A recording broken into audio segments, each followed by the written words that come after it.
What is up, guys? Welcome to episode 17 of This is Boston Baseball Podcast, brought to you by B Clutch Sportswear. We've got a very exciting show tonight with Russ Ward and a special appearance from the one and only local legend, Doug Flutie.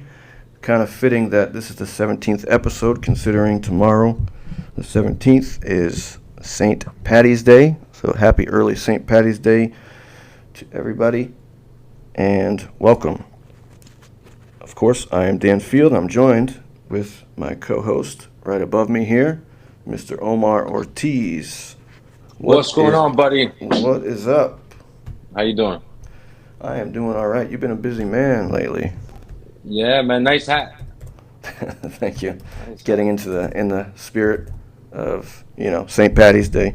Hey, if I knew, I would have dressed up like a leprechaun. You have a leprechaun. A Dominican leprechaun. You have a leprechaun outfit. Amazon. Yeah, Amazon. Nope. That's Prime true. right away. Get next day. Let's do it. Apparently, I didn't get the memo. Actually, I did send a text, but I know you probably got a lot of texts going on. So Yeah. Once the text got above 30, I just am like, you know what? I read the last one. I hear you.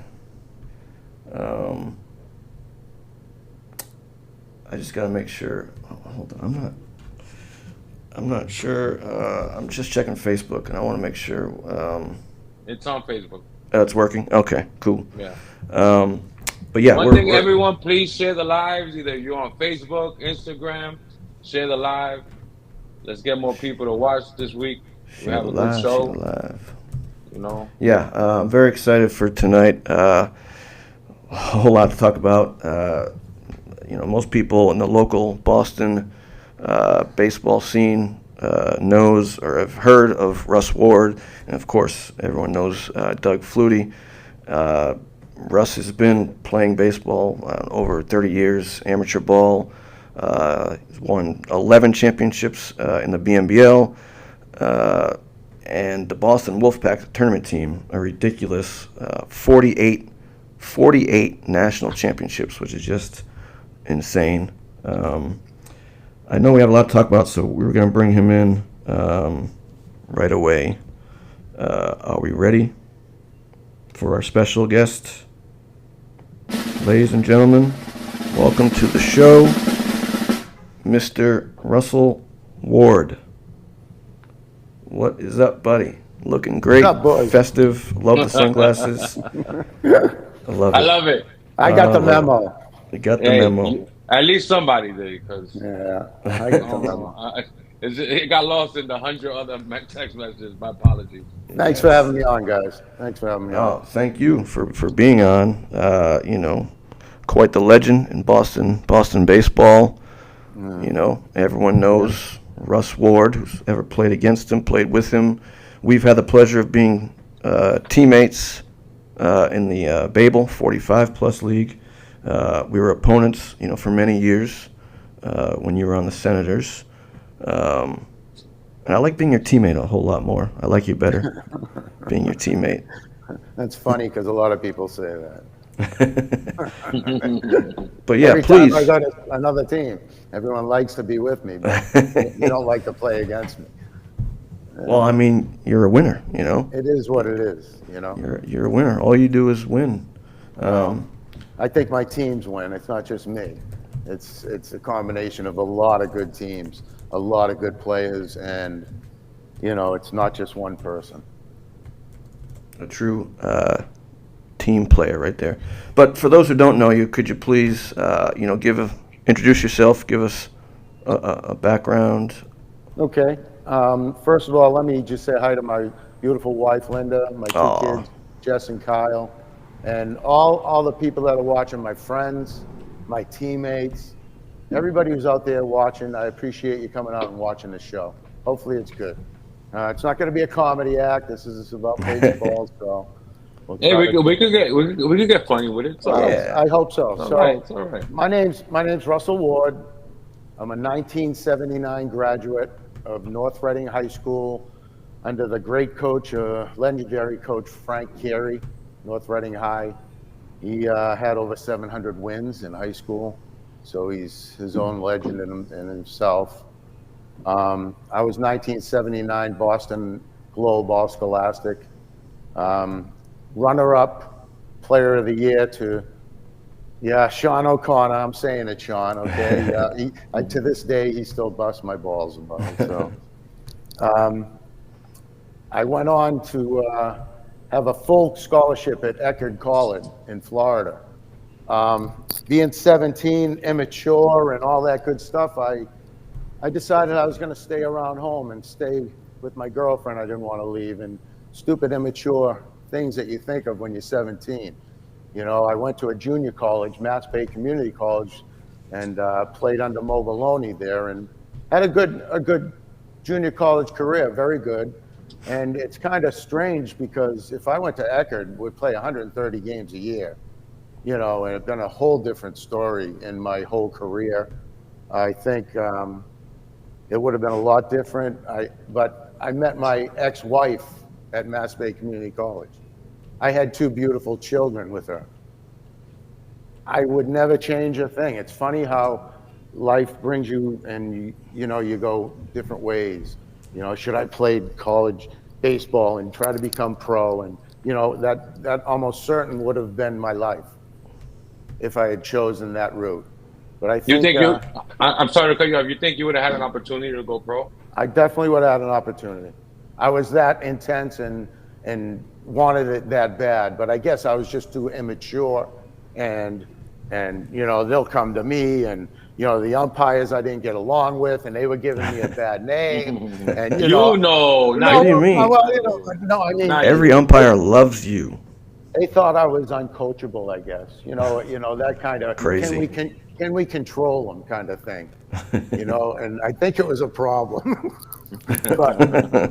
but you know, I'll leave it at that, and we'll talk more about the when I came back. I actually played in the Intercity League back then, out of college, out of Mass Bay, and the Intercity League was it back then. I mean, it was anybody who wanted to be pro or be anybody was in the Intercity League at that time. And it was just, maybe that's my opinion, but I thought we had the best, you know, league going. There were a lot of different leagues, a lot of good players. But back then I played with the Watertown Highbows and Ricky Grant for 2 years. Then I went to Tom Cassell's Elm Club, played with them for several years, and ended up with the Somerville Red Sox, where I played till I was 27. And I told Al Maisel, I said, listen, Al, I'm going to have children, and I don't think I should play anymore. And that was where I thought my baseball career was done, where I'd probably never play again, because I had children.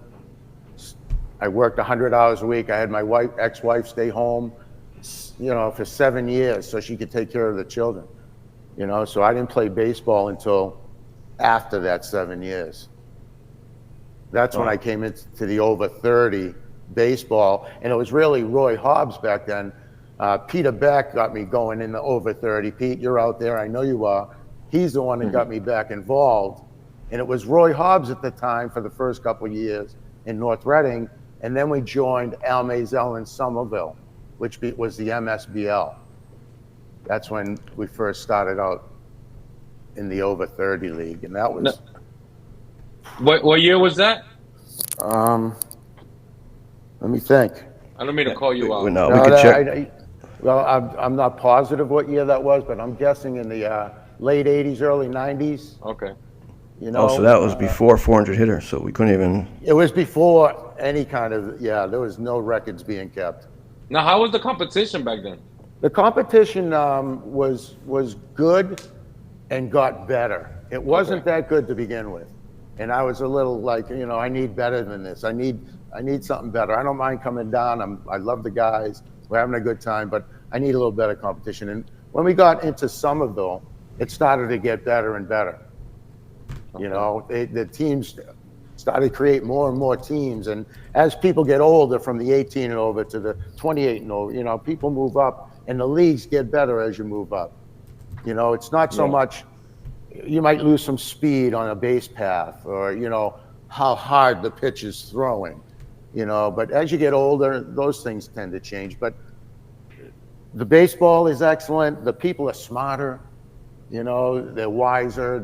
It's just a better brand of baseball, I think, as you get older, you know? Yeah, I definitely agree with that. So you won one championship with Somerville Senators, which is a 28-plus team I now play on.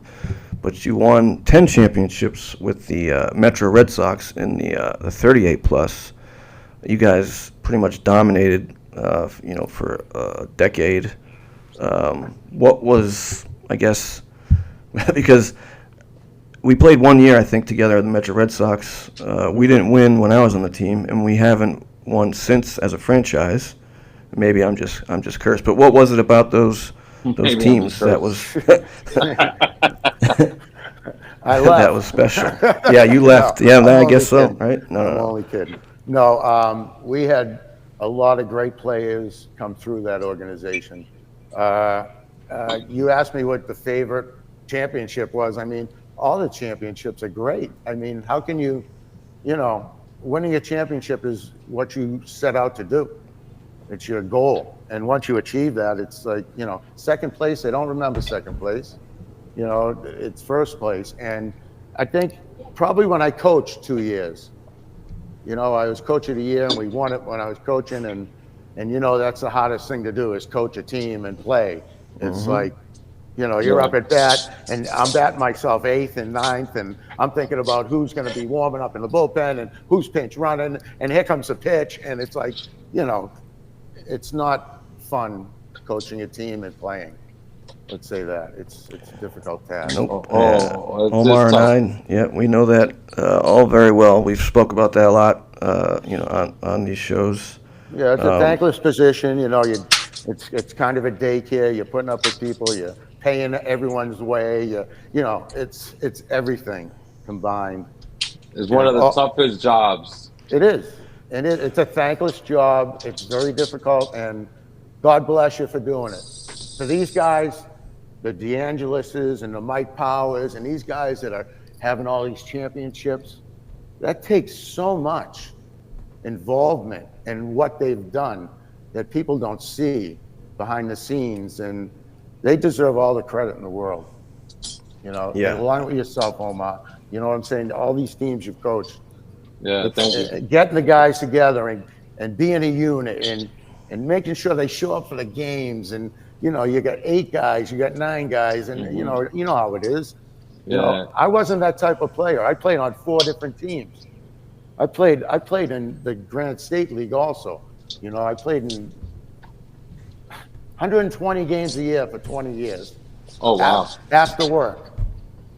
So I'd say you might have more jerseys than Terrio, but you've pretty much stuck with the same teams for years. It's crazy because when you look at players who have played, 20 plus years, they've jumped from team to team, and I was looking at your, 400 hitter stats, and it was like Senators, Red Sox. So that's because we were such a tight unit, just like the JM Force. We're a tight unit. People eat together, sleep together. Their kids grow together. Hey, yo. You know, sleep together. Well, okay. I've slept with my kids several times. I've slept with teammates several times. So let's not get into that. Okay, Kamal, you're out there, Kamal. I know. I've slept with him. Okay, when you're side by side in the same bed, things change, man. So I mean, it's really something to be part of a team and a unit. And you ask, what makes all these teams so great in championships? It's the teams that show up all the time. It's the teams that cook out after the game. Yeah. Drink together. Yep. They go together. They're with families. I'm a godfather of one of my best friends. All these teams, we are so tight that when you get on a field and you play together, it's like automatic. Team membership, tightness, you don't have the egos get put away. They get put in the back pocket. It's not just one player, it's a team that wins. Okay, you could have the best pitcher, you have the best catcher. You're going to have a team unit to win multiple championships over and over. You know, it's tough. Yeah, not to brag, but I feel like, you know, the Senators and the Metro Red Sox, the two teams that I play on, have the best post-game, like, hangouts of any team. I'll go up against any team as far as that. But that builds chemistry. Like, that's what, you know, I don't think I've ever left a game, like, right after it's ended. You know, most teams I've played on, you know, hanging out after the game, having some beers, and I think that's where you build that chemistry. And I never understood how guys could just drive home, especially after a loss. Like, you know, when you're mad and everybody reacts differently. You know, everybody's got something to do. You know, it's always, you know, everyone's got problems, but the people who stay together and play together and drink together and talk to each other off the field and outside of baseball, those are, you know, the Middlesex Thunder team that we went down the Cape with. Yep. We had 30 years of that. I mean, the kids grew up. All our kids would go down there. It's still going. And it's still going strong. It's like one of the best things I've ever been part of, you know. And I used to go down there, and the pool they'd be yelling my name to come into the pool. All the kids, Russ, the thing would be rocking, and I'd go into the pool and dive in, and 30 kids would be jumping on my head, and they'd be crushing me into the side, and you know. But it was so much fun, you know. And those teams. You know, we won 4 championships down there, and it wasn't easy to do. You know how it is down there. It's you got to go 4-0. You know, so it's those teams that stay together and work hard together. And Omar's not allowed in that tournament, but that's another story for another time. I'm banned. He's banned. Regardless, I'm just trying to point out that, you know, all these teams that win are teams that show up all the time. Teams that, you know, don't pick the game of the week. You know, the big players going from here to there. And when I played, I was at every game I could make. If it didn't conflict, I was at the game. You know, and I traveled 1 billion miles, man. I couldn't even add that up. When you guys told me I was going to be on the show, it was like, it was a great week and a half of thinking of the memories that I have of all the people and teammates and family members and just the fun I've had over the last 50 years of baseball. And so speaking of, can you tell us about the Boston Wolfpack and how you got associated with them? Steve Wolf started that team in 2000, and they won their first holiday classic down there in Disney, the first time they went down, and I heard of it. Now, I didn't know about tournaments. You know, I played everywhere, everything, and I was like, I want to find these tournaments. I hear a lot about these tournaments that are going on. So I contacted Steve and asked him if I could be part of the team, and he reluctantly said yes. Reluctantly. Well, you know, I was like everyone knows, you know, my loud mouth and this and that. Everyone takes it the wrong way. You know, I mean, it's just, you know, when you're out in the ball field and it's the only place you can yell and scream and get away with it. You know. Well, sometimes. Sometimes, except for yelling at the umps and things like that. But I mean, you can take your aggression out on the field and channel it through your at bat or whatever you're doing, pitching or whatever you're doing, and that has, you know, been a big part of it. But Steve Wolf was the whole part of the Wolfpack. I was just the guy who would help them get players. You know, we'd play against teams, and we had an all Boston-based team for the first few years, but we couldn't win the championship. We couldn't get over that hump. You know what I mean? So I started going after players that I would play against that were great players like me, and only the players that would fit in and mesh with us. Right. You know what I mean? You needed the good people. You needed someone, you know, that could put away the ego, and someone who could play a role. You got to play a role on the Boston Wolfpack. You know, everyone has a role. and that's how we get our players. We mold them into the team, and everybody was great at their position. They don't just play one position, they play another position. They play here, they play there, whatever it takes. We've got catchers that are catching 6 and 7 games because we didn't have another catcher. And that Mouse? You're talking about Mouse? Yeah, Mouse, Mark Rosé, Paul Russo, Dean Borelli, Efrain Neves from Puerto Rico. These guys have caught 5, 6, 7, 8 games in one in less than a week. This is like inhuman things. It's a war of attrition, and everybody helps out. Everyone, meshes in, and that team eats together, sleeps together. Whatever we do it together. And it shows on the field. And Steve Wolf has put together an amazing group. And we've gone all over the world. We went to New Zealand and won a World Masters game, a gold medal. Now we're going to Taiwan in May to defend that gold medal. Taiwan? Taiwan. Wow. It's beautiful over there. The fields are beautiful. There's a stadium there it's unbelievable. And the talent that'll be coming from Australia and from Japan, from wherever, there's a lot of good teams that show up at these things. And we'll be at 45 and over age bracket. I'm 63. I mean, you didn't have to age yourself, but. Well, I am, and that's just the way it is, and the last 5 years have been full of nothing but operations and recoveries and recuperation and rehabbing, and it never stops. I'm training twice a week. It never stops.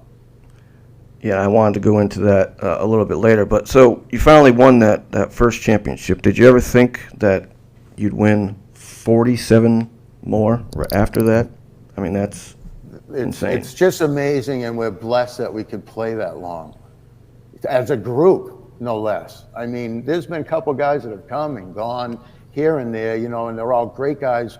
Maybe their lives took them a different way, or their arm couldn't throw anymore, operations. That's the only way we'd lose a person, because it's so hard to get on this team. There's a waiting line a mile long. Really? That want to play with us. You know what I mean? It's like, no one wants to leave because it's that great of a group. And to keep winning and winning. And, we've lost. I mean, we've been in, 78 national tournaments. And it's just national division. There's American, there's Cactus, there's Mountain. We only play in the national division our whole career. So 78 attempts at a national tournament. We were in 62 finals and won 48. It's crazy. And obviously the age divisions you played in. Yeah, we started at 25, 35, 45, 55 that we're in now. We're in we just got out of the 50, so we're in 55, headed towards 60. We're in that what's group the now. oldest? Where does it end? In Arizona, it's 75 and over. Really? And they have 3 or 4 teams. That's amazing. Of 15, 20 guys at 75 and over. That's incredible. It is incredible. And no, do I think I'm going to make that? No, I'm not, because, my body is starting to really tell me who's in charge. Yeah, I mean, I've seen it playing with you, in the 45 plus. I mean, you literally, not to throw you under the bus, but you literally put suspenders on to keep your body in place. I've been, like rehabbing in the knee and everything else, and to get out there and play, it's very difficult. I'm down to a DH now.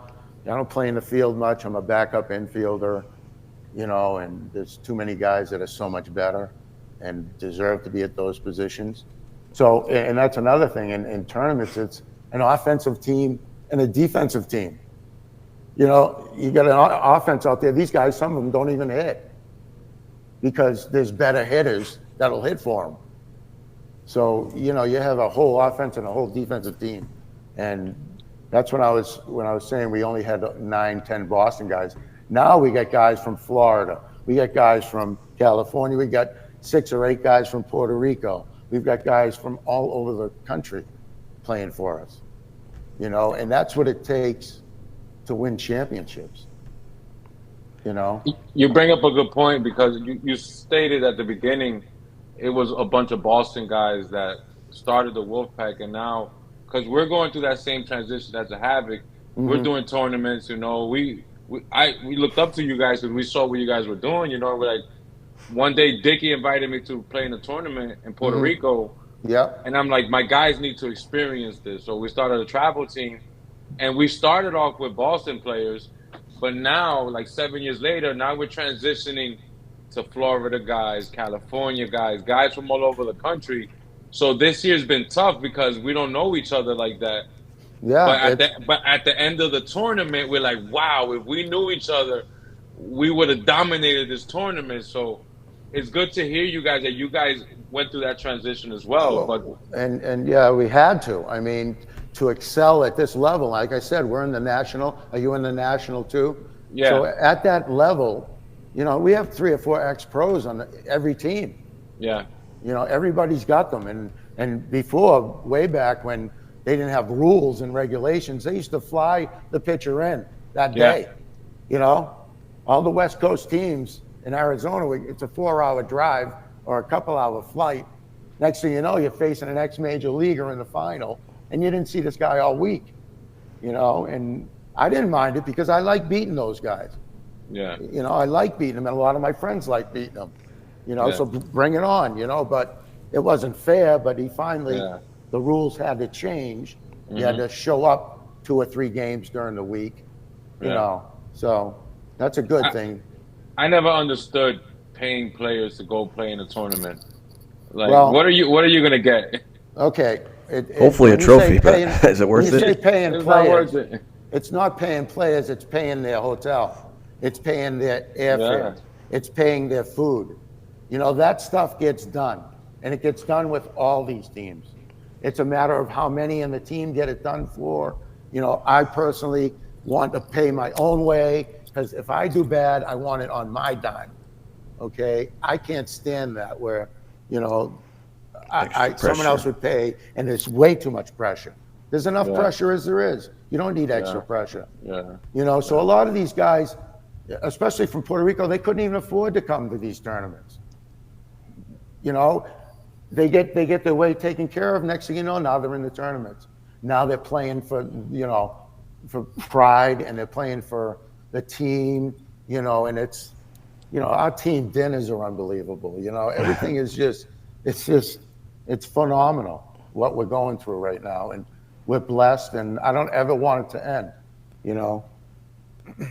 So you mentioned you played with and against a lot of, former major leaguers. And I remember you told me the story of facing Roger Clemens, and happened to find that video. And before I show it, I just want to let the people know. So this was like a crazy 11, 12 pitch at bat, right? You fouled off like pitch after pitch after pitch. And he was throwing you everything in his arsenal. There was a lot built up on that one, because we knew we were going to be facing Roger 2 months before it happened. Oh, really? We knew he was on a Houston team that we were going to be playing in the national, division. And there were a few things said on Facebook that went around, and it got a little heated. But when I got up, that was probably one of the biggest at-bats of my life. When you're facing an ex-Cy Young award, when you look out on the mound and he looks like he's 7 feet tall, he's just a monster of a human being, big guy, and he's still bringing it. Okay, I think his slowest pitch might have been 85, 80, mid 80s, easy. And so, how old was he here? Do you know, or around? It's a good question. I would say he's younger than us, so he had to be 50-ish.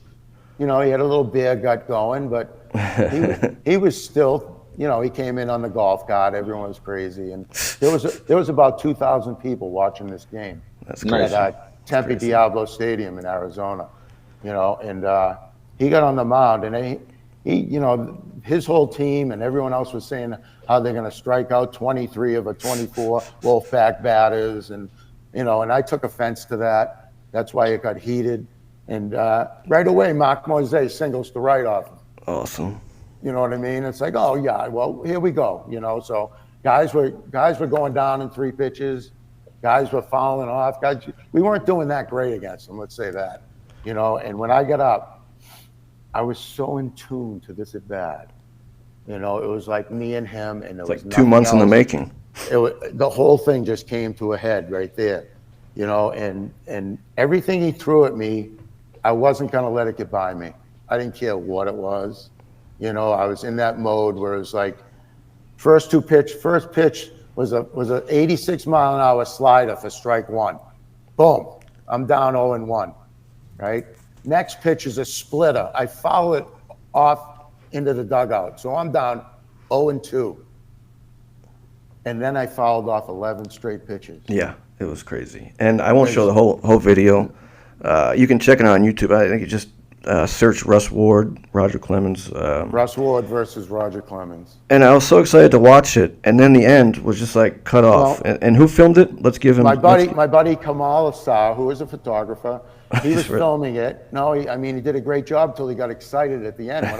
When I hit the ball, a lot of people, you can hear the crowd. You can hear the crowd wooing it. If you can turn it up, listen to the crowd because it's kind of crazy. Yeah.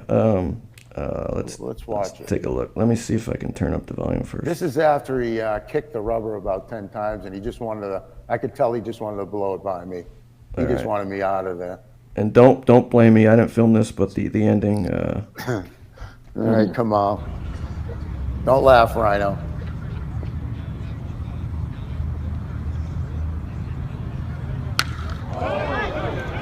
Oh, get out of here. And that's it. Yeah, it was an exciting ending. That's what you call a piss rocket. No pun intended. Oh, thank you. It was a great moment, and Roger didn't give me any kudos, I can tell you that.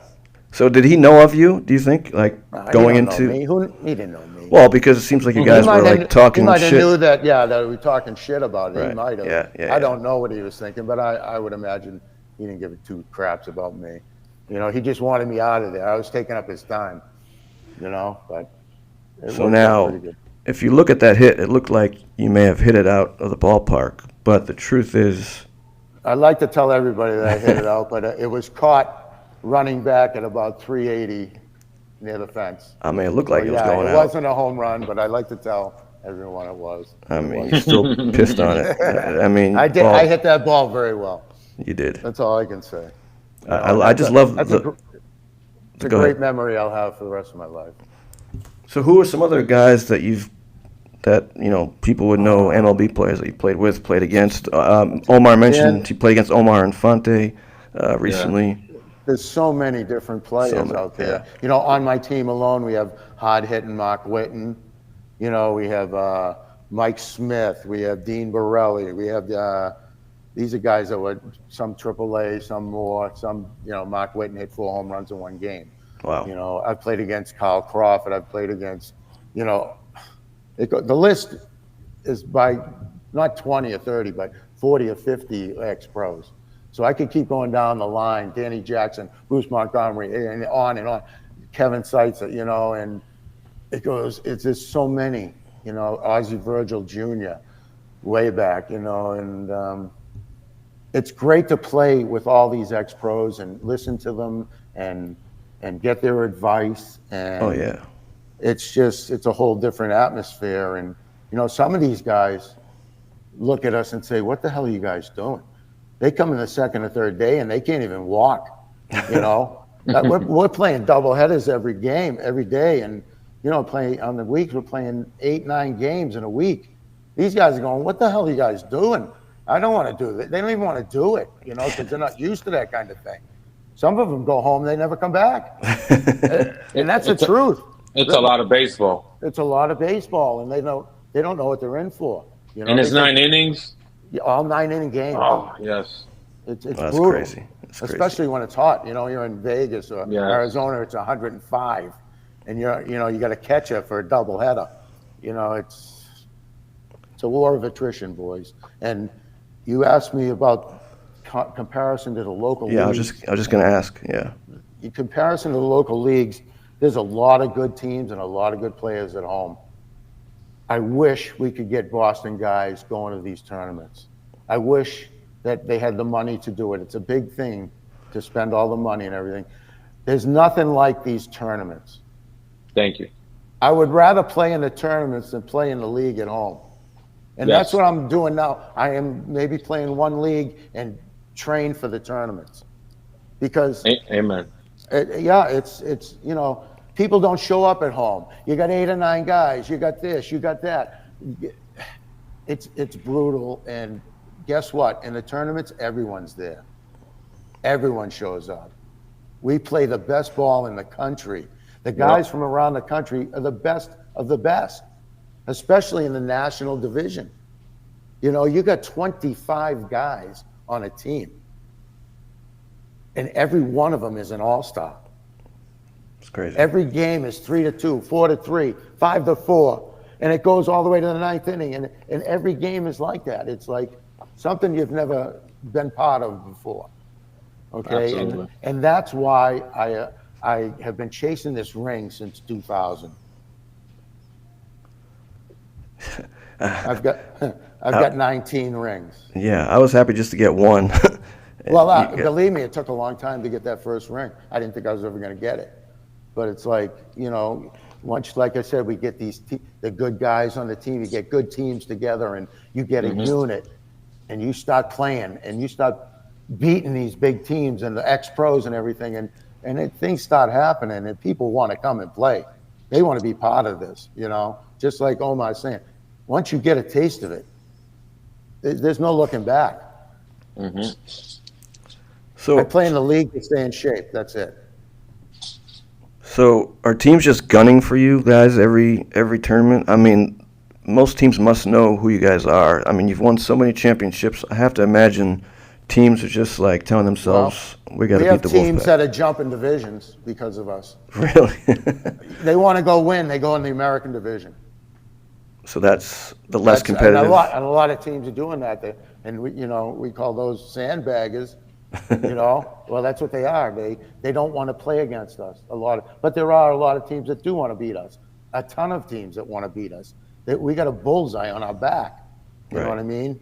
Right. Every time they come in, we're their biggest game every game. So we get gunned upon all the time. You know, there is no easy game. You know, so obviously there's teams out there that aren't that great, and you know, we beat them pretty bad, but there's a lot of teams that play us very well and beat us. So, and it's got to be that more frustrating knowing the team is out of Boston, where, you know, we don't play all year round. I know you grab guys from, you know, different parts of the country, but, you know, most of the teams that play in these tourneys, they play all year round. You know, they play down the South or West Coast where, you know, it's warm and they can play all year round. And then you got a team from Boston that just keeps coming in and kicking everyone's ass, and you guys only play, you know. I think everyone plays in their relative leagues at home. You know, like you said, Florida and warmer climates, they're playing year round. And here we are, Omar, in a cage for, 4 or 5 months, and I'm in there twice a week. And I'm religious with that. You know, I'm in there twice a week, and whoever wants to come down and hit with me, I have a lot of people come down and hit with me. You know, and it's a lot of fun. And it's something to do during the winter, but it keeps me in shape and ready to go play at any time. You know, you got to be ready, and everyone knows that. Everybody who's on the team is getting ready for the tournaments. Yeah. And that's what it comes down to. They play all year to play for these tournaments. And, you know, some people may not know, but you've been inducted into 4 different Hall of Fames, the BMBL, the ICL, the National Semi-Pro Hall of Fame. Also your high school, right? Your high school? Yes, I have high school. I have the Intercity League. I have the Boston Men's Baseball League, the Indiana Semi-Pro, Indianapolis, and one of our games, and most recently, the most recent one, and Omar down in I'm sorry, it wasn't in Orlando. It was in Panama Beach. Okay. Steve Wolf in front of the whole team. And I'd never seen Steve get emotional. And he started giving a speech and he started crying a little bit. And he said, the only guy who's been with me for 25 years is Russ Ward, and he's being inducted into the first annual Wolfpack Hall of Fame. Awesome. Nice. Congrats, brother. So this is a brass plaque that weighs about 20 pounds with my picture and heart of the pack. And I proceeded to bawl my eyes out too. And Mike Smith grabbed me and hid me from the team, thank God, because I couldn't stop, because, it was pretty emotional. And you had no idea. Years. You had no idea he was going to do that. I had no idea. Yeah. It was a very special moment in my life, and for Steve to get emotional, it really meant a lot to me. For him doing that, and it's a great organization, and it's probably, you asked me what my favorite one was. I mean, they all mean something, but that one meant the most to me. It's a great organization. And I'm going to say it to you guys. I think it's the best amateur baseball organization that's ever been established. And I don't know if you can tell me if there's another one. I don't see it, and we played just about everybody out there. There's a lot of good teams, and the Cardinals have a great team. RJ Prue is, got a pretty good thing with the East Coast Cardinals going there, and they've had a big run. So as far as amateur baseball goes, I think we're right up there with the best of them. I mean, you got 48 championships to back that up, but what it's you guys have incredible. accomplished, I don't know. I can't think of another team. There can't be another team in the country, the world, anywhere that can say they've won 48 championships together as a team. And if there is, please come on our show and let us know. That's what I'd like to know, because I don't think there is. I've been around, and I know most teams, and it's been an unbelievable ride, and I hope it never ends. But all good things come to an end, And we were trying to figure out, who has the most championships locally in Boston baseball. And I think it was like 20. The White Sox, I forget who it was, but it was like 21 maybe. And you guys have like more than doubled that. I played locally. I think I got here, and I played in the Concord Senators, which is the Granite State League. We had 12 championships up there. The Metro Red Sox had 11. Somerville Senators won. Middlesex Thunder 4. There's 28 championships right there. So I've had my share of a lot of championships and a lot of good times and good teammates. I'm totally blessed. I'm laughing because I've won literally. Meanwhile, Dan has won. One. Yeah. Well, Danny, And we won it together. the day is young, my friend. You still got a lot ahead of you, so don't give up on that. I mean, when I joined the 45s, there's a lot of the former guys I played with the Metro Red Sox, but when I knew Russ was on the team, I knew I had a chance to win, because Russ is you're a winner, and you continue to prove that. And I'm glad we got to get a ring together. Well, I don't have the ring, but we got to win a championship. Yeah. No, that was great. Together. Situate was a tough team, man, and that I had to come in and pitch wasn't too fun, but. I mean, you pitched unbelievably. That's another thing I have too. shoulder replacement next, and it's like I got to catch that game. I got to catch that you game. did. I thought we were a good battery. Although the championship, I guess, comes with a little bit of an asterisk because of the whole Sammy Steed being eligible. They can say what they want. He was there. He was there 6 games. Yeah. And they just looking for an excuse. That's all. So obviously you've had a lot of crazy moments on the field. Can you think of one or two, like the craziest? Oh boy, that's a loaded question, man. Yeah. I went to Cuba twice, and that's probably where I've seen the most craziest things happen. I went to a Cuban baseball game, professional game, and the crowd was so rowdy. They were screaming at the players, throwing things at the players. And one of the guys comes out of the dugout with a bat and goes into the stands and starts beating on people. Oh, You know, this is right in the middle of a game, and you talk about crazy things. You know, that was one of the craziest things I've ever seen on the baseball field. So I hate to interrupt you, but we have a special guest who has arrived. Okay. And, Who do we got? I don't know. Some might know him locally. No, just kidding. Welcome to the show, the local legend, the one and only Mr. Doug Flutie. Hey guys, Stop by. There he What's is. up, Doug? There Good he to see is. you.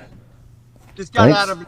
We're just. I'm not in my studio. I'm not in a good spot. I'm in the car, so that we're going. No worries. Thanks for coming on the show. Appreciate it. When were you pitching, Russ? When was I pitching? I had a pitch in the Woburn team we played for. All right. Had to pitch against a Situate team. They told me they didn't have anyone to pitch because Mike Hinojosa had to umpire a game, so he couldn't make it, and they had no one to pitch. So I had to take the rock. Bottom of the barrel is no one than Russ Ward. We What all are you know gonna do? that. He hits the ball. He's our number 3 hitter. So, Doug, a lot of people may not know. Obviously, you're known for being a football legend, but a lot of people may not know that you're also a baseball junkie. You're playing in tons of these tournaments down in Florida. I used to play with the Natick Knights, actually, once you moved down to Florida. But what's it like playing against Russ? And I guess you're still playing in all these tournaments, right? You love baseball. Bill and I still play. My brother Darren won for a while. Yeah, when you go back, Russ and I played on a couple teams together with the Wolfpack, won some championships together with the Wolfpack, playing against Russ in leagues, Somerville when he it was a blue collar game. It was tough. Guys talked a lot of their trash talk. Russ Ward was a tough guy on the other side. But Russ, you come to find out, to us when I was playing Natick, he was the bad guy in Somerville. When we started playing together with the Wolfpack, he is the ultimate teammate, the guy you want on your team. Thank you. That's very nice, Doug. Thank you. You go to battle with. It's like Marshawn, right? It's like little ball. I hate if he's on the other team. We don't like. If he's on your team, you love him to death. Yep. Over the years, we've all mellowed. We enjoy the camaraderie, the guys together. After the game, rather than all the tough competition, playoffs, and you make your run. It's competitive again. For the most part, it's all about seeing. It's a close-knit circle, and it's all over the country. Hey, Doug, your audio's cutting in and out a little bit. Are you on Bluetooth? A spot, maybe I'll. But Just want to make sure. It's all guys getting together and just having a blast and seeing each other. And then we get competitive at the end of the day when it comes playoff time.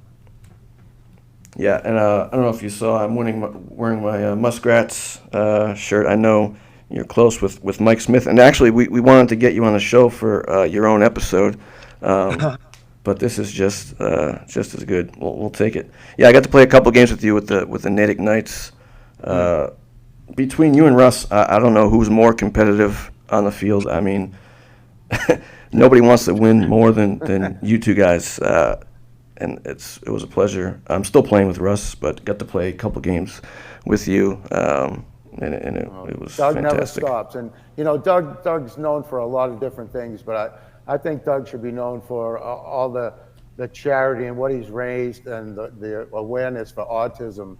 I think he's just done an unbelievable job around the world and should be really credited for that. Not just all his football and everything else, but what you do, Doug, is really something else and should be I commended. appreciate it, Russ. We're actually just coming, and we're just coming from an event that we did with Jersey Mike's. Jersey Mike's is they have their month of giving and a day of giving, And we have 74 Jersey Mike stores across the country on the day of giving that give to the Doug Flutie Jr. Foundation.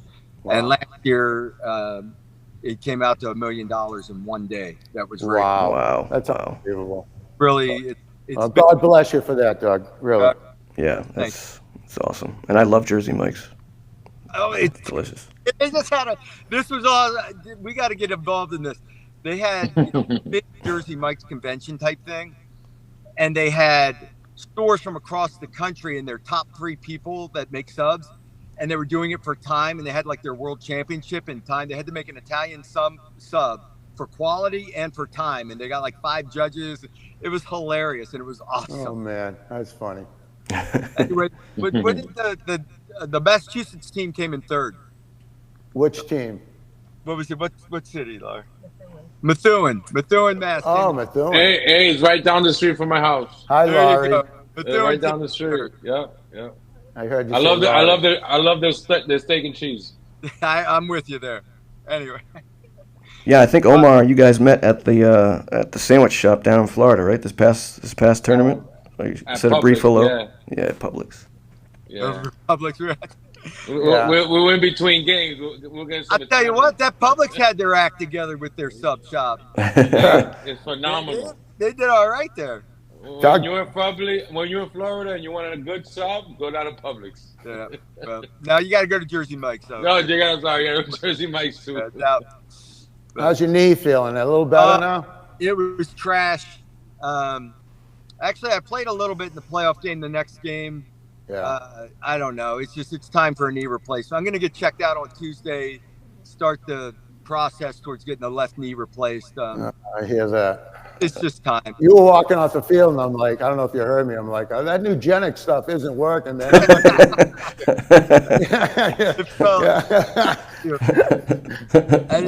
I told you, the knee's been horrible for a while, but I play through it, and it's fine. Yeah, it's tough. I know. At our age, whatever it is.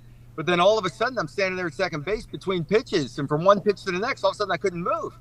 It's like, okay, time to get the hell off the field. Oh, man, that was something. Yeah, it happens to us all, man. Yeah.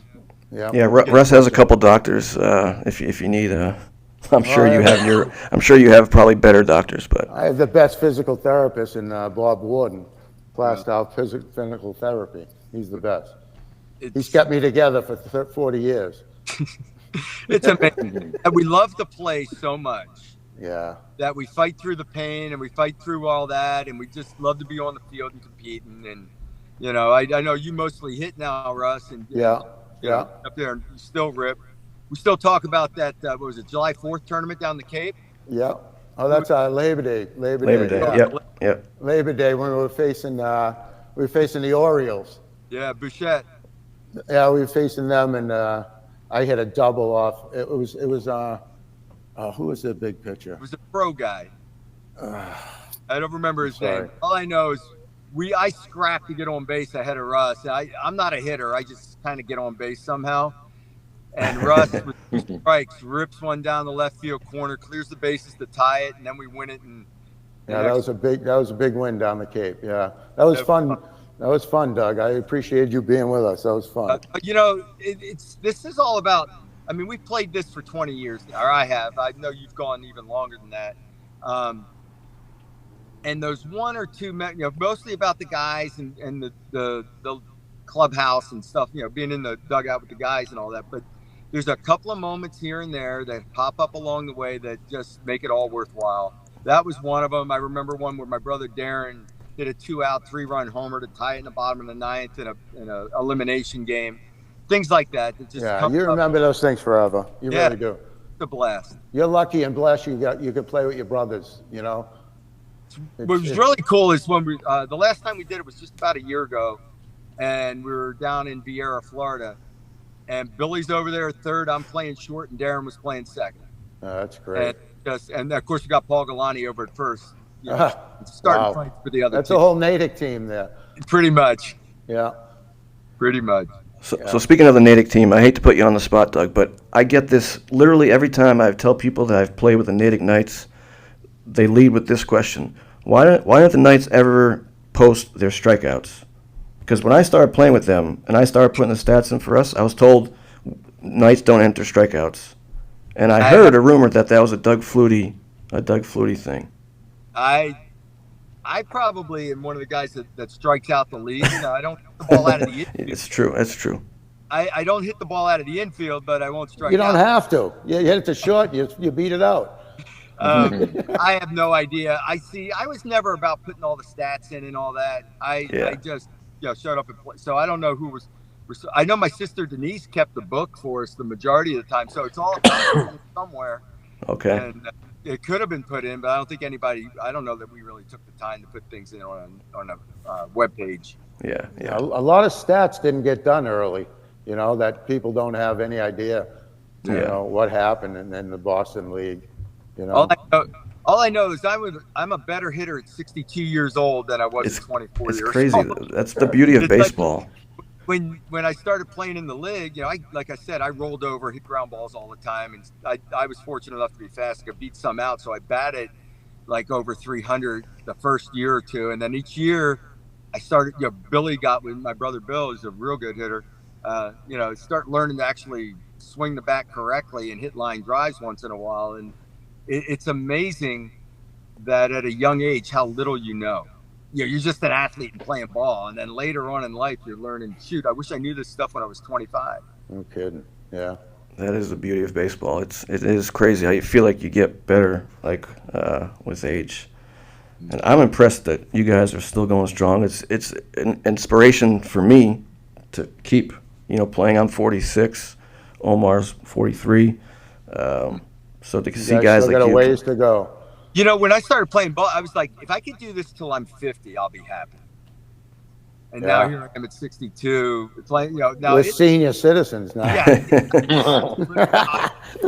I can't get around the bases. Well, I'm going to be one of these guys. I said this too. If I can't run the bases, I'm stopping playing, because I know that everybody's got knee issues and some guys can't run and all that. But I always thought, but I'm like, screw that. If I can get up there and still hit, I'm going to do it. Are you still playing you do shortstop? It well, buddy. Shortstop? Yeah, still playing middle infield, mostly short. Got relegated to second base this week. I don't know why. Who was the shortstop? Oh, we had a pretty good guy. We had a younger guy that was a stud. He could play. He was really good. JJ, he could hit. He was a good player. Yeah.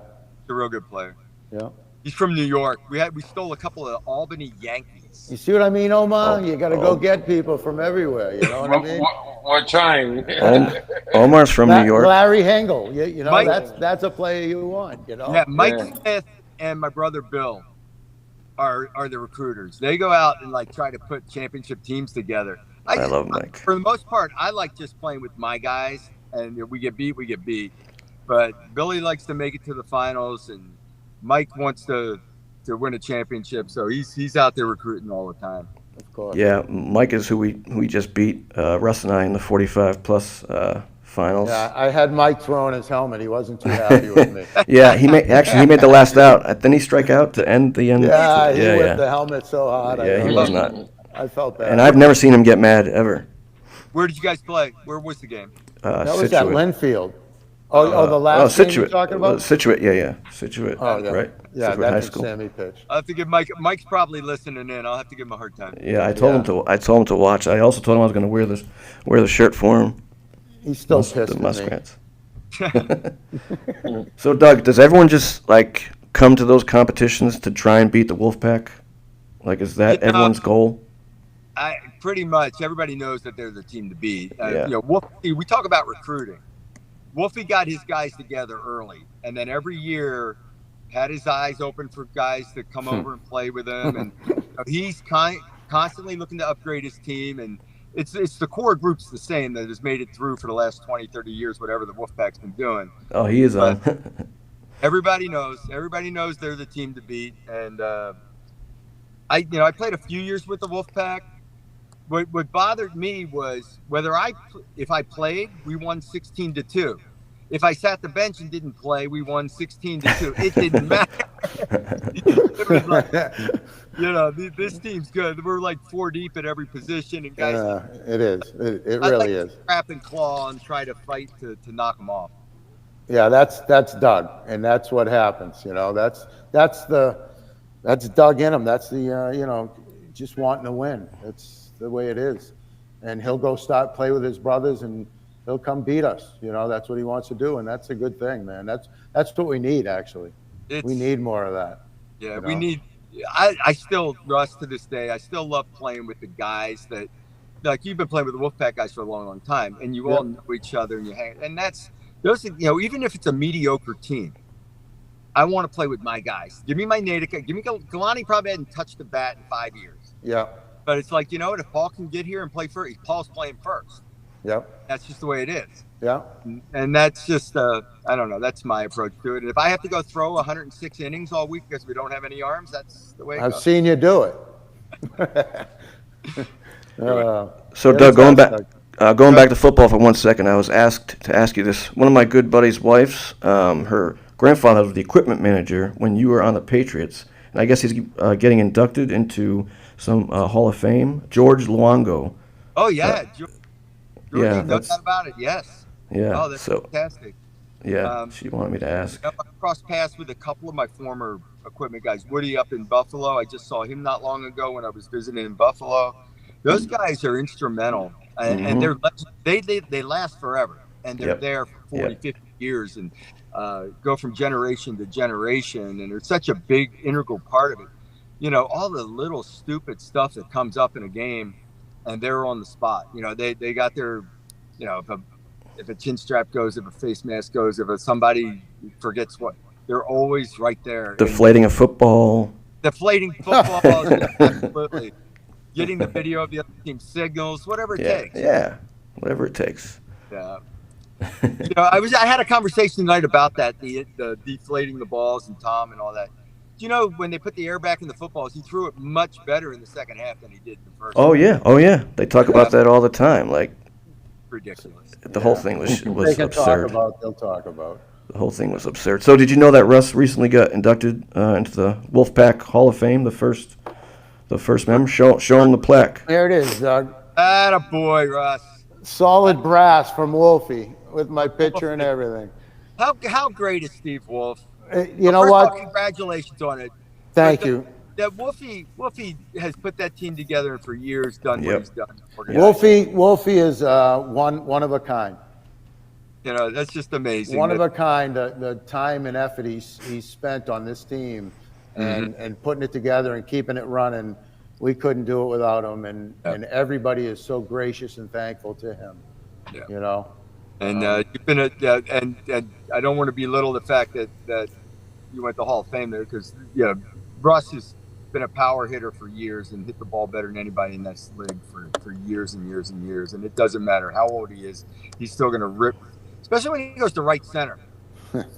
When you go to right center, hit power. That's my favorite spot. Yeah, I love. You know why? Because a lot of pitchers don't pitch in the middle in to me. Yeah. It's always middle out. Oh, so I'll serve it up.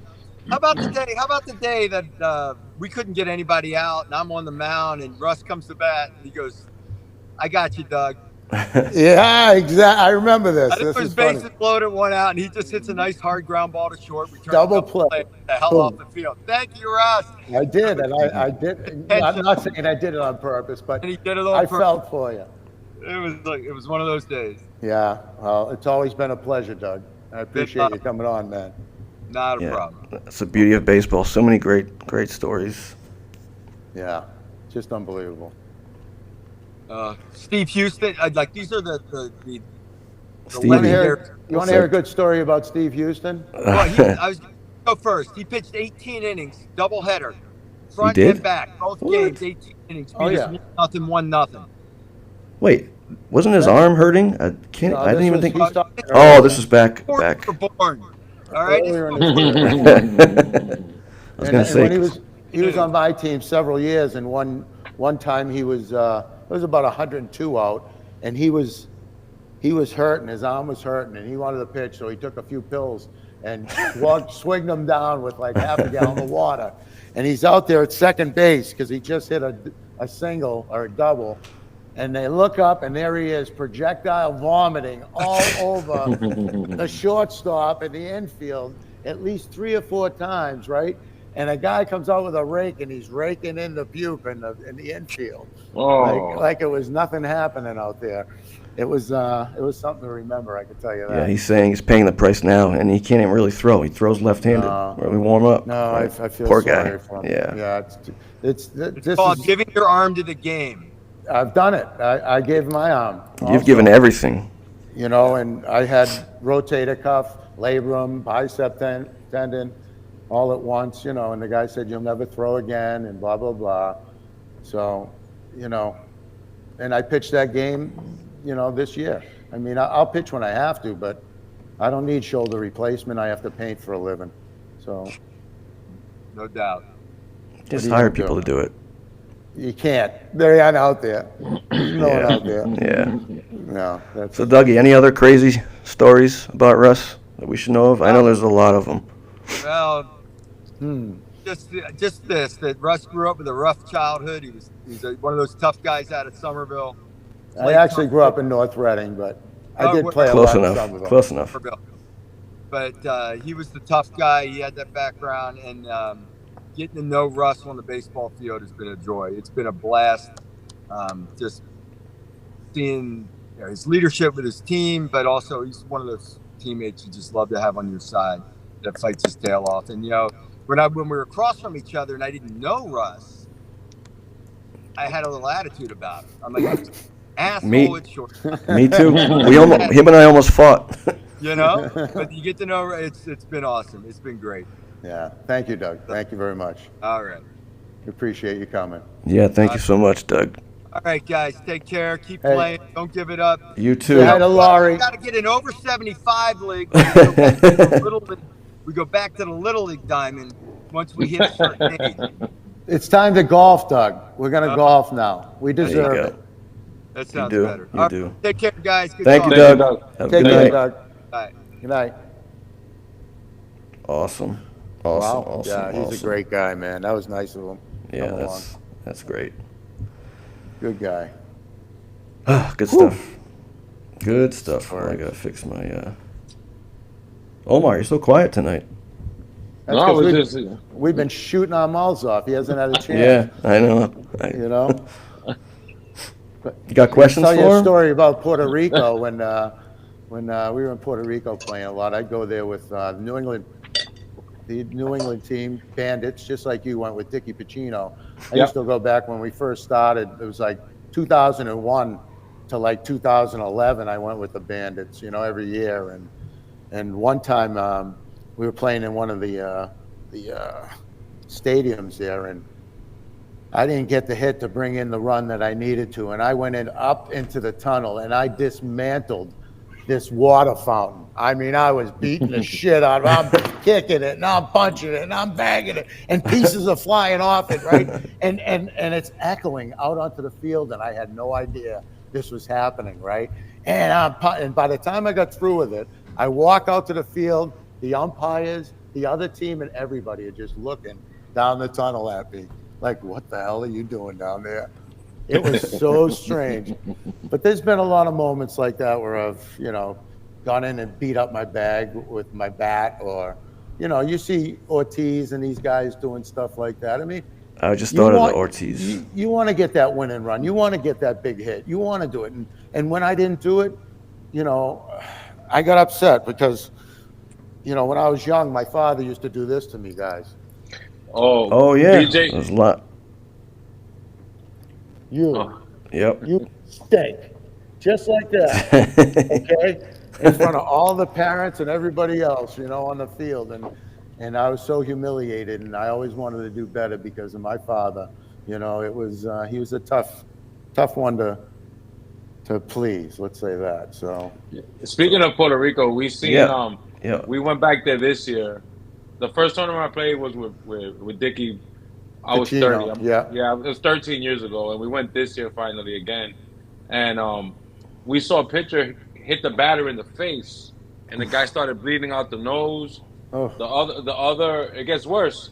The other manager comes in, say, "You hit my guy intentionally." Then the shortstop comes in, blames the umpire. The umpire takes his mask off, and the player just Oh, right in the no. mouth to the umpire. This That's year? the worst. The This ump? year, What? man. I was there Yeah. this year. I didn't hear This is about why that. nobody wants to ump. Yeah.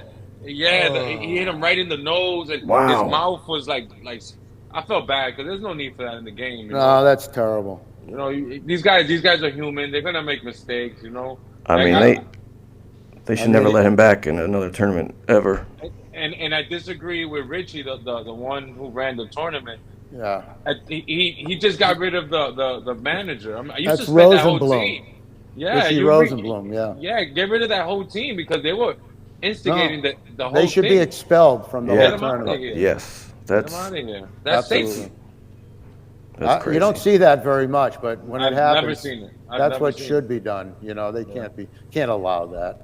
Yeah, and to see an umpire Well- get punched in the face for doing his job. Puerto Rico's different over there, man. The Yeah, rules, yeah. you know, it's tough to win a tournament in Puerto Rico. You know, It you is. got the Puerto Rico umps, you got Puerto Rico people, you got a whole different team that shows up at the end of the week that wasn't there the beginning of the week because they had to work all week. Yeah. So now they're off on the weekend. They come play against you. You never even seen them before. You know, Yeah. it's a tough tournament. It is a tough tournament. It's very difficult to win. So speaking of umpires, going back to you, Russ, I know you've run into your fair share of run-ins with umpires before, and now being an umpire myself on the other side, I've heard there's certain umpires that won't even work your games if they know. Yeah. Well, that's yeah. that's ridiculous. That's That's mean, personal. These guys got to stop. It's no there's no surprise reason you've to be got personal. I you've mean, got a this bit of a guy said- reputation. It's no surprise. Yeah, I've got in with a lot of umps, but for good reason. You know, I mean, everybody has opinions. You know, I'm louder than anybody on the field. That's why I'm heard. You know what I mean? I had to be loud in my childhood to be heard, and it's just the way it is. I'm loud. I'm spoken. I'm not soft spoken. I'm very loud. So when I'm saying, they hear me, and I could be whispering, and they're still hearing me. You know, in the dugout, it's one more word, and I'll go, well, did you hear that? That's the word, and they throw me out. You know, and it's like, Yeah, you're on a very short leash with a lot of All right, umpires. so we know how many championships you had. How many times you been kicked out of games? in my life, It's probably close to the Close to the- I've probably been thrown out of games 30 or 40 times in my career. yeah. Oh, really? And you got what 6 games the last time you last I year? got a ridiculous suspension Yeah, last that year was crazy. that I wasn't even involved in. And it was going on between 2 other people. And I said, you know, the ump in the field, I just said, this is becoming a circus. And the play before, I had dove for a ball, and I couldn't make the play at first. My arm was all bleeding. I get up, I didn't make the play. So the fight between these guys was going on. And I said, listen up, this is getting to be a circus. And he looks at me, he goes, why don't you make the play? Yep, I was You know, there. and I'm like, why would this guy get personal with me when I just, you know, I wasn't saying anything bad, you know? So I said, well, you're an asshole. And then he said, you're an asshole, right? So it kind of ended at that because Billy Smeglin said, that's enough. And I walked away.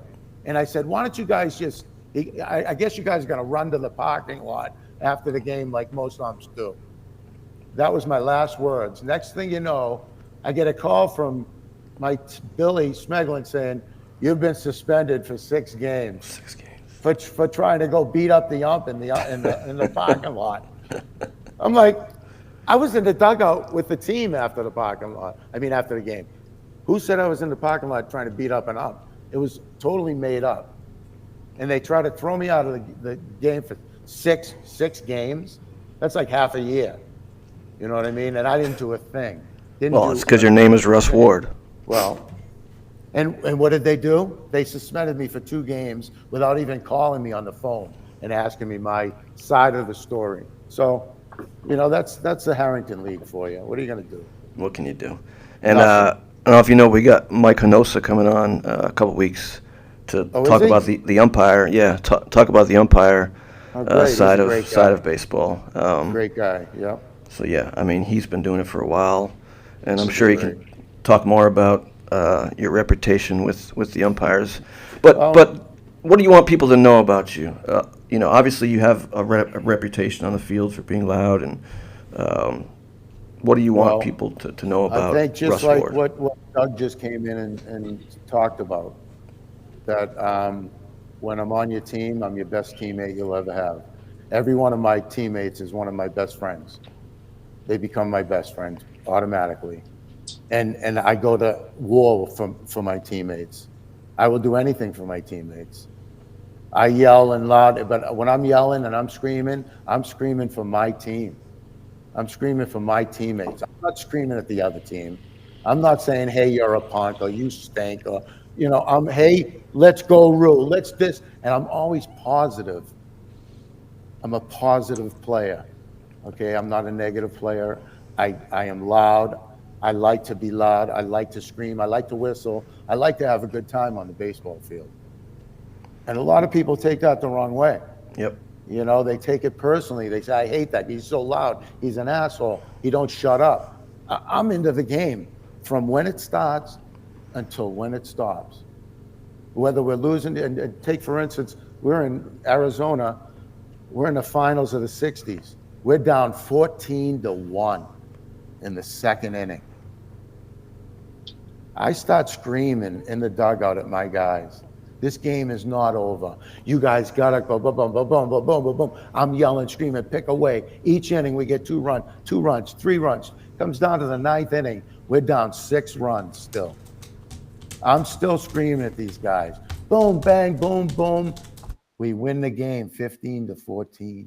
That's unreal. To take the ring off the guy's fingers. I'm not an asshole.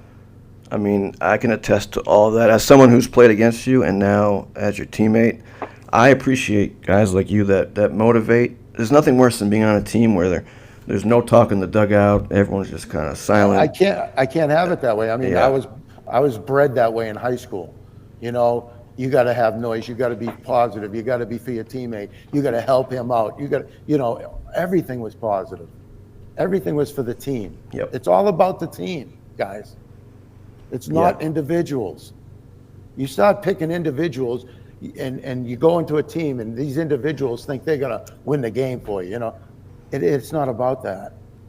It's about team. It's about Pete the Pencil, who does your book for 20 years. Pencil. Love him. Okay, Pete the Pencil, one of the best guys in the world, and he sits there and does the book for you without a complaint, without anything. He gets his at bats. We get him up, but he never says a word. Those are the guys that you want on your team. Yep. Okay, and I'm not an asshole. I'm a great teammate. I like to think of myself that way. And I went to Puerto Rico, Omar, with the Puerto Rican team. Sway and all those guys, right? They were calling me George Washington. That sounds like Sway. Because I was the only white guy on the team, but I played very well that week with those guys. And they learned to respect me a little bit, even being the only white guy on the team, and they thought I was an asshole. They didn't know me well, you know what I mean? Yeah. But I got to know them during that week. And when I left that week, we're friends for life. Yeah. I follow those guys all the time. Sway moved to Florida. I watch these guys, I watch their kids. I watch, it's something that, I'm that guy that you want on the team. Trust me. I agree. And I'm just saying that because that's how I feel. I'll never be negative, and I don't cause fights with other teams. If someone comes after my teammate, I'll be the first one to defend them. But otherwise, like you said, there's no room for that fighting and all this stuff. There's no room in baseball. I think people, they take, when you're loud and you're energetic on the field, they take it as disrespect. Like, I don't understand that. Me either. You know what I mean? If you're passionate, it's okay to play as long as you're not disrespectful. Well, that's it right there. I'm never disrespectful. Yeah. Never to the game am I disrespectful. Yeah. I love this game too much to ever disrespect it. I do some stupid things in my life. I've done a lot of stupid things. I've hit things. I break water coolers. I've done a lot of stupid things out of anger, but I've never went after somebody or tried to beat someone up or you know what I mean, out of anger on the field. Well, you almost beat me up, but. Well, that's because you really pissed me off. No, I'm only kidding, Danny. I forget what that was even about, I forget too. It was something stupid, and we yelled at each other, and then it was over. I walked away. Yeah, I think I called you an old man. Yeah, I didn't say probably. George Washington, but. No, but old man's enough. Well, now I'm an old man, so. It's okay, We all get old, and, I'm doing the best I can with what I have. And I've suffered through a lot of operations and not being able to run down to first like I normally could, and to have people watch me do that, and then we're gonna have to put someone else in because you can't run fast or you can't get down to first. We got to keep you out of a double play, that type of thing. And I understand, but it's tough when you're hurt and you're trying to play through injuries. It's. How many surgeries have you had? I've had 8. 8 surgeries. Yeah. And would you say that most of them were due to baseball? I work hard too as a painting contractor. So Right, my shoulder, right. Yeah. my shoulder was definitely. I pitched and played short all my life. When I wasn't pitching, I'd go to short, back to pitching, back to short. My arm never rested, so it lasted quite a while. I had it done in 2008, and it was torn right off the bone. I played with it for a year and tried to get through it. And Yep. injuries, they're going to get to all of us. I played through a lot of them, and I'm still playing through them. And I know that question you got coming up soon. I'll answer that when you're ready for it. But Yeah. Well, I was going to say, clearly, Linda, your wife, has been very supportive through all these Absolutely. surgeries. A lot of wives would be like, "When's it going to end? Like, how many more surgeries?" Quite a few times. I'm sure. Yeah. But obviously, you gave her a shout out at the beginning of the episode. So for her to stick with you, with all the surgeries, and a lot of wives would be like, "All right, let's go, time to retire." No, she knows what I love, and she loves me, and I love her, and it's like you do things for each other, and she's been very supportive. I'm very lucky, and my kids also, Jessica and Kyle, they've supported me my whole life. So, they've seen me go a lot on that plane and take off, and it's tough. I left my family Halloween. I didn't have Halloween for maybe 5-6 years straight, and that was difficult. Right. But yeah, it's tough. So tough. speaking of planes, I'm guessing it was one of your teammates. He posted a comment on one of our YouTube videos. It's a YouTube video of you talking about this plane ride you had with all this turbulence. I don't know if you want to. That was John Collins, Okay. another teammate of mine, a great guy who likes to put films together. And put That was great. I sounds mean, in them and it was stuff. fantastic. Oh, yeah. And that was back, what, 10, 15 years That was ago? way back. Yeah, Yeah. no, he's very good at that. And I actually didn't know he was taping me. He hid it underneath a pillow and taped me on that That's story. So that awesome. it was sneaky, but he got me. And I don't like flying anyway. And Me neither. It was a very bad experience going through thunderstorms. I had to go down, and I think it was Chicago, and we went through a thunderstorm, and it rocked me so bad that I was just ready to throw up, and I had the bag in my hand. And I'm looking at the bag, and I'm going, this bag is not big enough, how little they are. And I'm like, I was nervous, and I made it to the ground, and we had a connecting flight. We had to run across the airport, get on the flight, and I'm telling her, I can't get on this flight because I am definitely going to throw up. And she's like, what are we going to do? I said, we got to go. We got to do it. I get on the plane. We go up. We're going through the turbulence. I'm coming off my seat this far, boys. Like just boom, boom, I would lose it. boom, Yeah, boom. And the pilot says, you can't be unbuckling yourself, blah, blah, blah. I look at Linda and I go, I got to go. I unbuckle, I get up, I'm going back to the bathroom. The stewardess gets up. I say, get out of my way. Woo, throw her out of the way. And I'm in the bathroom. I lock myself in, and the plane's bouncing around. And I'm throwing up. And it's like, I'm throwing up so much that I lose my breath, and I pass out. I'm on the bottom of the floor in the bathroom for the rest of the flight without anybody knowing I'm there but Linda. And no one can get out of their seats. So the plane lands, and they have to break into the bathroom to get me. I fall out of the bathroom. They put me on a stretcher and bring me out in front of everybody. Oh, my God. You know, and I'm out in front, and people are going by me, and I'm like, I was dehydrated. I was a mess. They took me to the hospital. It was like, they called it Seventh Hell, the flight from hell, and Johnny made a big thing of it. I don't like flying, and I hate it. When things like that happen, it makes me even more nervous. But stories, I've flown 1 million miles, guys. Yeah. And I've been turbulence, and that was one of the worst ever. But no, when I announced you were coming on the show, there was so many people that commented, "Tell this story, tell that story." Oh, there's so many stories, guys. I could go on all night about stories. And funny things with all my friends, and the stories that go on after the games and in the parking lot are just, I'm kind of a leader that way as far as stories go too. So they like to listen to me tell stories. Omar, are you gonna say something? No, go ahead. It's fine. No. I'm sorry to keep interrupting. No, you're not interrupting at all. So there was a couple pictures, we talked about we were going to show. Now, Vernon Wells, right? He was a player with the Blue Jays, I think, maybe among other teams. His son was. Well, right. Vernon Wells. And then Vernon Wells Senior, right? You play with him. Yes, he plays in the adult leagues, and he was also a wideout for TCU football. He was a great football player, and he is an artist, and he did all the major league players, not all of them, but he does a lot of them. And I had got to be good friends with him in all the tournaments, and I said, "Hey, Vernon, would you mind doing a portrait of me?"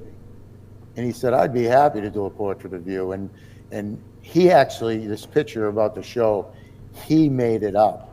He thought of the wolf in the background and the eyes and all of this. It's awesome. And it's just like, this guy is such an artist. Go ahead and show the let's picture. show it, yeah. It's so true to life. I mean, look at this picture. I mean, yeah. It's crazy because you look at all his work, and it's mostly MLB players, and then there's one of you, and it's like... I think he was branching out to just be able to do everybody, because he's doing all the amateur players now. And I think Stevie Houston is getting one done by Vernon. And the guy is phenomenal. If anybody ever wants something done, he's the guy to see, and I can set you up with that if you ever need it. Just send me his contact. Yeah, I will. And you'd be happy to deal with him because he does great work, man. It's something you'll have forever, So we gotta ask Russ the question. What's that? We gotta ask Russ the question. He's been waiting to answer it. He knows what's the question. When am I going to retire? Has the thought even crossed your mind? Every time I get an operation, it crosses my mind. Everybody says they want to go out on their own terms, If my body could last forever, I'd play forever. I believe it. I wouldn't stop playing, man. But every operation, it's like ripping a piece out of me, and ripping a piece out of me. And it's like, I can't play to the level that I want to play at. I can still compete. I can still get that game-winning hit. I can still, do my share. I can run around the field and catch somebody, pick up balls, whatever, coach third base, do whatever. It takes a ton of hats to be on a team. Do I want to coach? No, I don't want to coach anymore. I want to play, but if I can't play, I think injuries are going to be what takes me out of this game. And, I'm 63 right now. I'm praying I can get to 65. You'll get there. And- You'll get there. Hopefully I get over this knee thing that I've dealt with the last 2 years, and I can finish up strong. But the memories that I have, guys, when I stop this game, these thousands of memories around me, my whole house is full of stuff. You can ask my friends. I go through my garage, my office. It overflows out here to my other garage. I'm going to look at these memories for the rest of my life. And I'm going to continue to be there, even though I'm not playing. Yep. I don't ever want to say bye to this game. I don't blame you there. It's a tough, and you see all these MLB players, get emotional, when they're up there and retiring, and It's one of the toughest things to think about, guys. Yeah. It's like, hey, and you get these Hall of Fame things, and it's like, man, are they trying to push me out? You know what I mean? I think they want me out. I think they're tired of my All right, shit. we've had enough for you. We've had enough. Get out of here. Yeah. You know what I mean? So maybe Stevie Wolf wants me off the team. I don't know.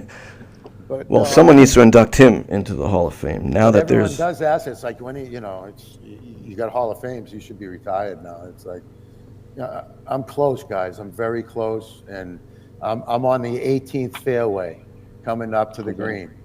Yeah. Well, and apparently, I want my last few shots to be the best shots I could ever take. All the friends, my family. I'll never forget everyone for this, because they're all part of it. I couldn't be here without them. You're a legend. You're a legend. And since we're emotional right now, I know you guys on the Wolfpack have had a run of bad luck these last couple of years. I know there's a couple teammates of yours that passed away during COVID, have gotten sick.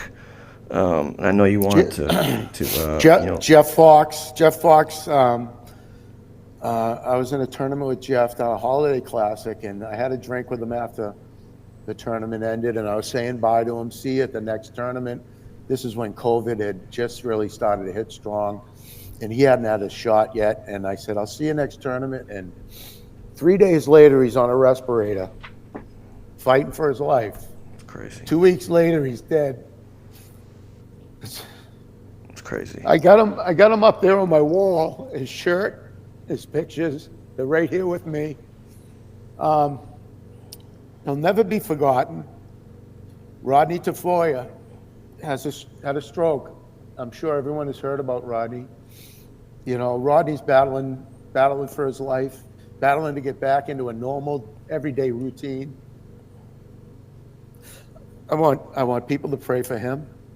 And most of all, we have a shortstop. His name is Dave Benedict. He's been with us for the last 8 or 10 years. We call him Super Dave. He's one of the best guys you'll ever meet, never drank, never smoked. He's got 3 inoperable brain tumors on his brain. And he's doing chemo and radiation now, and they don't give him long. And I just want to take 20 seconds for everyone to pray for these guys. I'd appreciate it. Yeah, let's do that.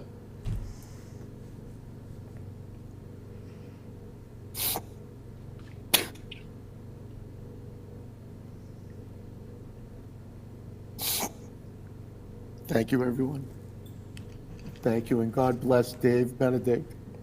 I'm praying for you, Dave.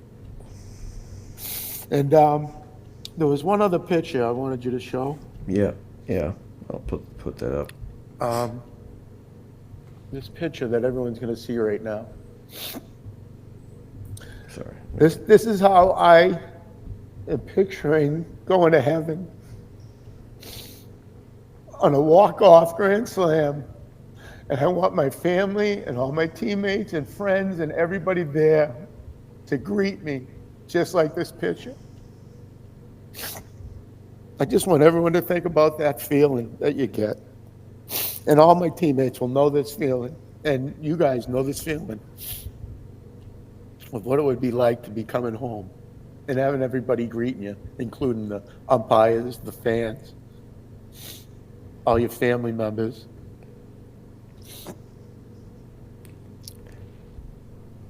You're I just killing want me. everyone to think about that. You're killing me. I'm sorry. No, but it's you know that feeling, what you just looked at, and to turn third base and to be coming home with everybody waiting for you, it's got to be one of the best feelings in the world. Okay, and I've had that feeling, and I know what it feels like, and that's why I showed that picture. I hope everyone gets a good feeling from that. So you ask why we wear sunglasses on the show. I can't. I can't. Mine's all fogged up. Now you know. I got allergies. Yeah. I'm sorry, guys. No, I'm sorry don't be. I mean, this is the beauty get a of little baseball, emotional. and people, that have never played the game, or ask you why you still play the game, and this is why. It's so easy. It's just all my teammates know out there, and Omar and you, Dan, know with your teammates, the guys that you've hung with and love to death. You'd do anything for them. Yep. Amen. Amen is right, and God bless us, and I'm so happy and lucky to be playing this long. Truly am. When all these things are so bad in the world, it's something that at the end of the day you can look forward to doing. I used to work so hard, work hard all day, and all I think about is my game. I want to be with the guys. And I thought about it all the time, and it's addictive. It really is. It's something that you want to go to and you want to be part of. And I'm sure everyone that is watching this feels that. All my teammates and everybody, it's if it isn't in you, then those are the people who give it up and quit and say, Yep. either love the game or you don't. So with that being said, I'm going to give it as long as I can, guys. But like I said, I'm coming down the 18th fairway. And Well, we still got another championship to win. that's right. I'm going to get you number 2 this year. Yeah, I you hope gotta. so. Listen, I hope so. let's stop the crying. I got to get him number 2 this We year. gotta give my man another championship. Yeah. He just has one, and he acting like his shit don't stink. How about He got this, one. Omar? I'll get you another championship before I retire. How about that? There you go. We'll get you something, Danny. Don't you Love worry it. about I love it. I love Right? it. I love it. Yeah. I mean, I knew this was going to be a great episode, an emotional episode. God, We could talk baseball forever. We've talked baseball many times, and I love that we get to continue to share stories. Being your teammate. Baseball. Just hope it continues, guys. I hope it continues forever. When I was playing, I was playing wiffle ball with my best friend Paul Texera all my life, and as a kid, you get out there and you play until it's dark, and it's just the love of the game. It's so great. It's just, I'll never stop loving the game of baseball, even when I'm not playing it. So it is what it is. It is what it is. It is what it is. Wow. All right. What else you want to know, boys? I mean, I don't. I think you said it all perfectly. No. Yeah, we appreciate you coming on. It's awesome that Doug Flutie made an appearance. That just goes to show, he heard you coming on, and he's like, I got to be on and talk about Russ. That was very nice of him to do that. I know he's a busy guy, and I've known him for quite a while. And let me tell you something. I've been to his house twice, and if you've ever held the Heisman Trophy, that thing weighs about 50 to 80 pounds. Okay, I lifted that thing. I was like, "Oh my God! Oh, he's Doug!" And that's a real trophy. But that guy, he's done a lot in his life, boy. He's something. He really is. Speaking of retiring, apparently Christine, it didn't take long for him to unretire, and that's What? Again, apparently he pulled a Michael Jordan, and Really? he's coming back, but he's only going to play with 2. What it lasted, a week? Yeah, but he's only going to play with 2 teams, which For the love of the game, only 2 Yep. teams. Yeah, Only. teams. That's great. Hey, you know what? So what? He's coming back. That's good for him. Yeah. You know, Yeah. We all knew he'd be back. it's tough to stay away, man. Easy, boss. Tough to stay away. Omar, I wish you all the luck with your new business and Yeah. all the teams. Thank and you, hopefully brother. I can set you up somehow with running a tournament. you Yeah, know? definitely. Next time, what's the next tournament are you playing in? Actually, I'm taking off for Taiwan. The World Masters Games, the Boston Wolfpack is defending their gold medal from New Zealand. Nice. That's May 16th to the 29th. So For someone who doesn't like flying, you sure do a whole lot of flying. Listen, I don't. L.A. 7 hours, then to Taiwan is 14 hours. Oh, I think wow. that's the one thing that stops me from doing a lot of these. I literally hate Well, flying. you got to take like 3 pills. You got to eat. Oh, it 5 does nothing meals, for me. It does you got to nothing. watch 6 movies. It's like Yeah, I mean, I've tried all that, and New Zealand was bad too. But once I got there, it was the most beautiful place on earth. yeah, You don't see these things without getting on that friggin' plane and going. And I wouldn't have all this behind me and all the rings and all this stuff if I didn't get on a plane. That's true. I didn't want to get on a plane, but I made myself get on that plane. I'm the same way. I can't sleep at night. No, I get no. on the plane. I No. need a window seat because I can control the air if I'm in the window. You suffer. I You control the suffer. plane. You suffer a lot when you go on these tournaments. Yeah. You're away from your family. Yeah. You don't sleep. You don't eat right. Your body is a mess from playing two games a day.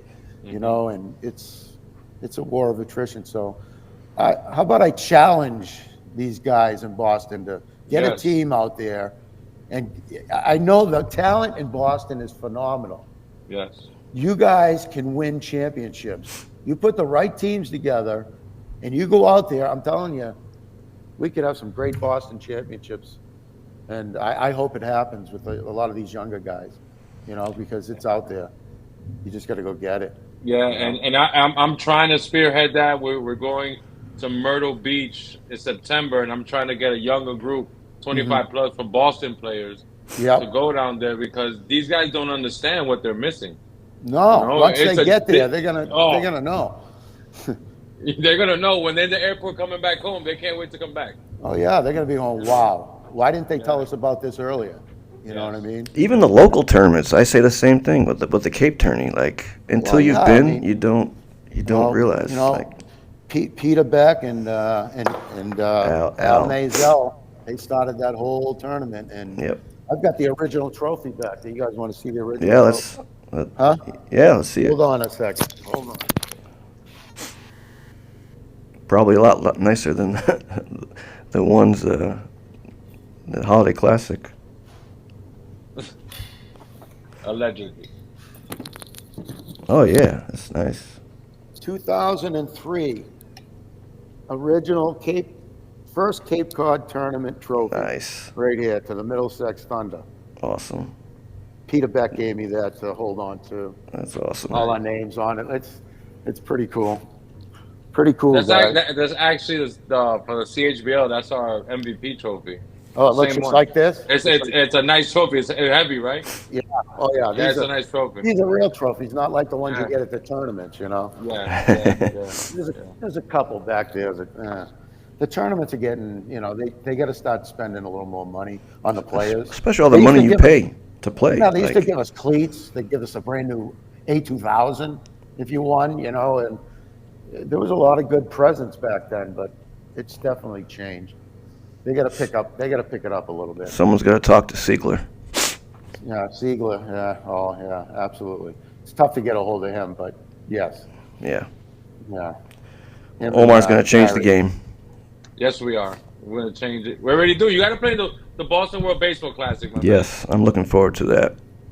man. Memorial What's Day the age? weekend. What's the age brackets on that? We just did a 35 plus also. Oh, did you? Yeah, so you can play in that division still. Most of the time, I've been in. We used to go to Las Vegas every Memorial Day for 20 years. So Yeah. Memorial Day has always been a tournament somewhere. We're going to Texas, I think, this year. I don't know if, Okay. I'm not sure, but I'd love to play in it. Believe me. If you can use a 63-year-old. Yeah, you're gonna have to start a 60-plus division just for us. But that's a good idea. For you guys, I will. You got something going there, and wouldn't hurt to have a 45 and over. I'm sure you'd get a lot of interest. Yep, we'll work on that next year. Absolutely. That'd be great. I'll help you spread the word. Thank you. Appreciate you. No problem, buddy. No problem. All about spreading baseball in Boston.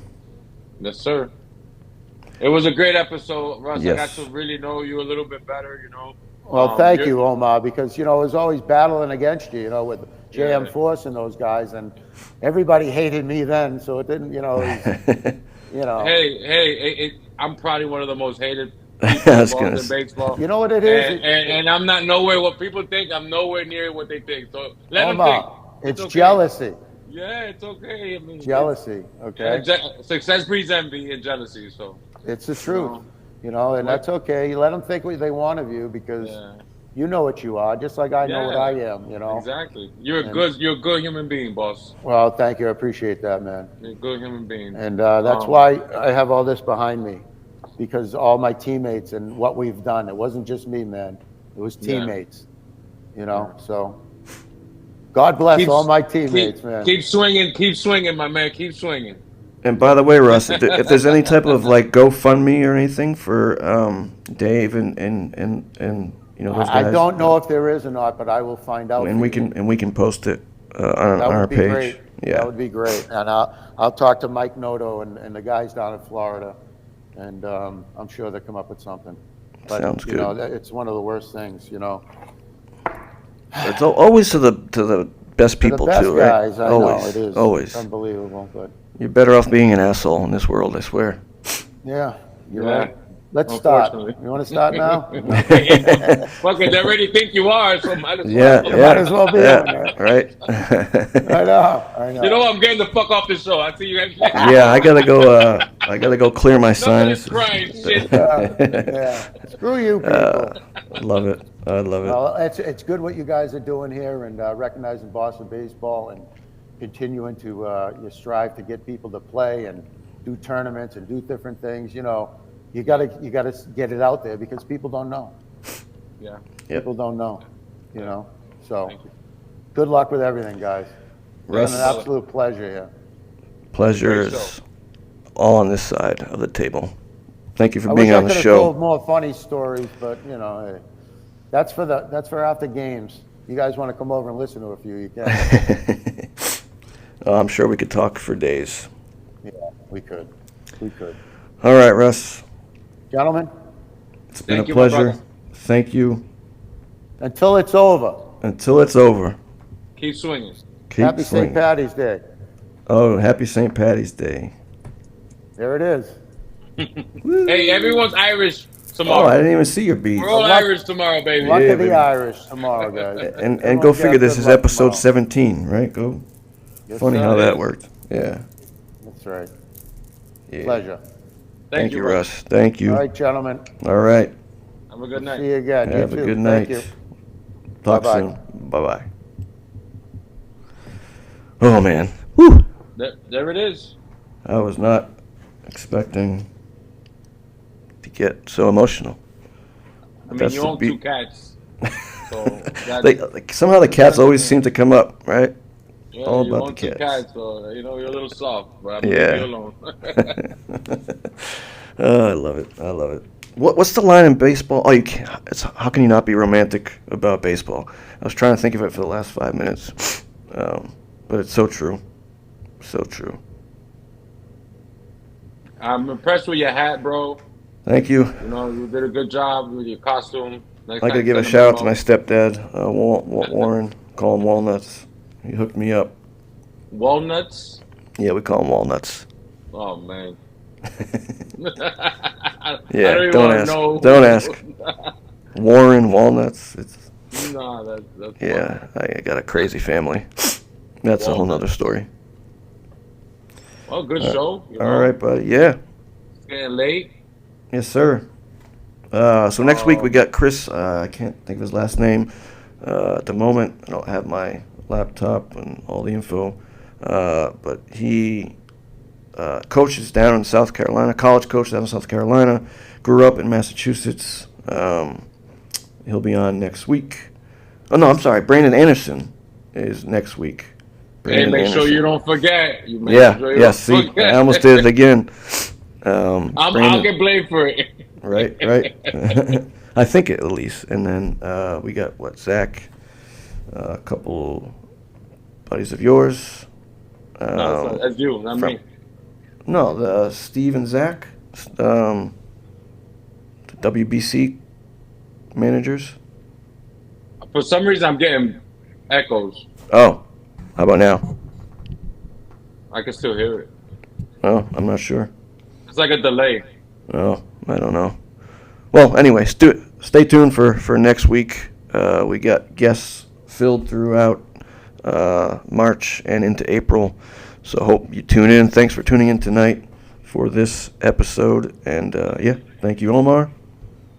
And we'll see you guys next week.